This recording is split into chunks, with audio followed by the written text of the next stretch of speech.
Bart Ehrman, everyone's favorite. Bart Ehrman, Christian who became an agnostic, textual critic. Bart Ehrman. Muslims point to Bart Ehrman because they never actually read his books. If they were to take anything he's ever said seriously, they'd have to reject Islam because what Ehrman says we can know about Jesus and his early followers completely destroys what Muhammad said about Jesus and his early followers. Muslims ignore everything Ehrman actually says because they have to ignore everything he actually says in order to continue living with the delusion that Bart Ehrman agrees with them. You know what's cool about Ehrman, apart from the way he wrecks Jesus mythers? I mean, if you want to see Ehrman go off, watch an atheist tell him that there's no evidence that Jesus existed. Hilarious stuff. But apart from Ehrman crushing the claims of Muhammad and making Jesus mythers look like total morons, he says stuff like this. This is a Facebook post in which Ehrman lists his reasons for loving Christmas. Here at the end, he shares his final reason. The image of God it conveys. The God of Christmas is not a God of wrath, judgment, sin, punishment, or vengeance. He is a God of love, who wants the best for people and gives of himself to bring peace, joy, and redemption.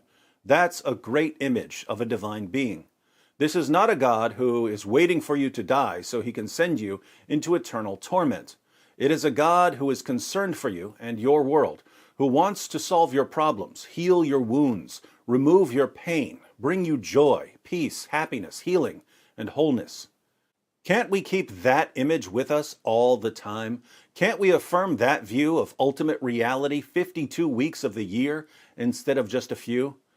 I myself do not believe in God, but if I did, that would be the God I would defend, promote, and proclaim.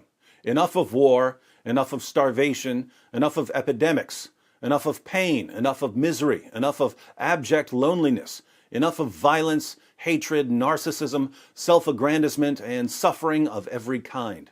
Give me the God of Christmas, the God of love, the God of an innocent child in a manger, who comes to bring salvation and wholeness to the world, the way it was always meant to be. Notice that when Ehrman refers to the God of Christmas, he isn't referring to the holiday or anything to do with Santa Claus or reindeer. He's focusing on the birth of Jesus and what it means in Christianity. So Ehrman doesn't like the idea of a God of judgment, but he does like the idea of a God of love. He likes the concept of a God who loves people so much that he enters into creation as Jesus of Nazareth in order to give us a new life and a relationship with him. The main reason Muslims have never been able to understand the incarnation, God taking on a human nature, isn't that it's somehow impossible. Muslims believe that God is powerful enough to do whatever he wants. So if God wanted to enter creation, he obviously could.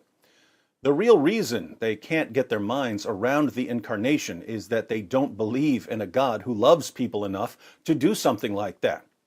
The Quran is filled with verses about Allah not loving people. Allah does not love those who exceed the limits. Allah does not love any ungrateful sinner. Allah does not love the unbelievers. Allah does not love the unjust. Allah does not love him who is proud or boastful. Allah does not love the extravagant. Allah does not love the treacherous. Allah does not love the mischief makers. Allah does not love any arrogant boaster. According to the Quran, Allah will only love you if you first love him.